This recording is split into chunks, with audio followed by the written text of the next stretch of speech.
The first here at 6, Where's the Money investigation. We know the Charlotte housing market is booming and has been for years. If you've bought a home recently, you know the process is extremely fast-paced around here and often a race against time and other candidates to get your name on the dotted line. But did you know that a lot of these homes are getting snatched up by outside investors and then turned into rental homes? This is a practice that's now taking center stage at the nation's capital. Our Where's the Money investigation recently identified Wall Street-backed landlords who have acquired homes in our market, often offering cash over asking price. Just yesterday, a Washington Post investigation found black neighborhoods are disproportionately affected. The investigation found over the last 6 years in Charlotte, investors doubled the percentage of homes they bought.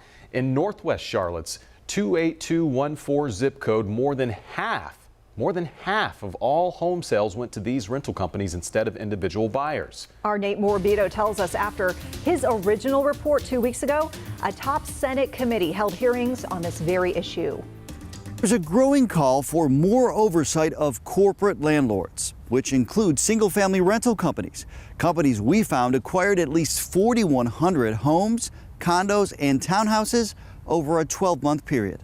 Single-family rental companies aren't just added competition in an already strained housing market. We're really trying to get people together and to stop them, to slow them down. Action NC Housing Justice Organizer Jessica Maria Moreno says they're not necessarily the best landlords either. Their goal is profit. What we're seeing is that every single year, someone that's been living in a property maybe starts at $1,200. In a couple of years, they're paying $19,000, close to $2,000 for rent.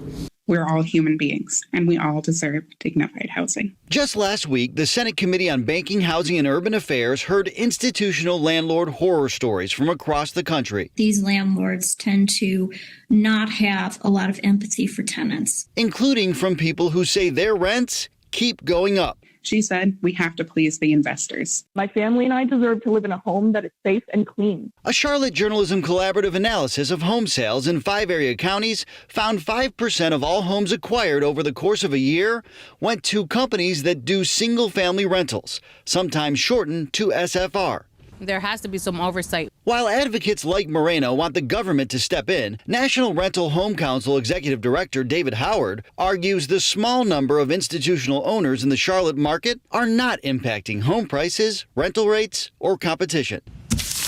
There's absolutely no evidence, no data to support the contention that single-family rental home companies do anything but provide a positive housing option for consumers. He cited data that shows Charlotte rents at SFR-owned properties increased at a lower rate than the rental market overall.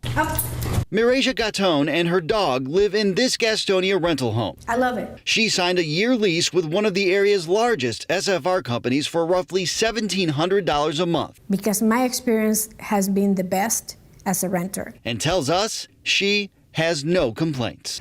Senators made one more thing clear during their committee hearing. This issue is split down political lines. While Democrats blame Wall Street investors for contributing to rising home prices, Republicans place the blame on failed government policies. Nate Morabito, WCNC Charlotte.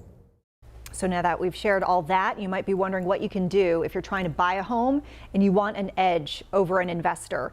First off, we'll say make sure that the listing real estate agent knows the home will be owner occupied. Offer a large due diligence payment. Since these companies often don't provide any money up front, you can ask your realtor to reach out to owners in a neighborhood that you like, maybe see if anyone is thinking about selling, and perhaps you can work out a deal on a house that doesn't hit the market. You can find more tips, by the way, on the WCNC Charlotte app, along with what some neighborhoods are actually doing on their own to keep investors out.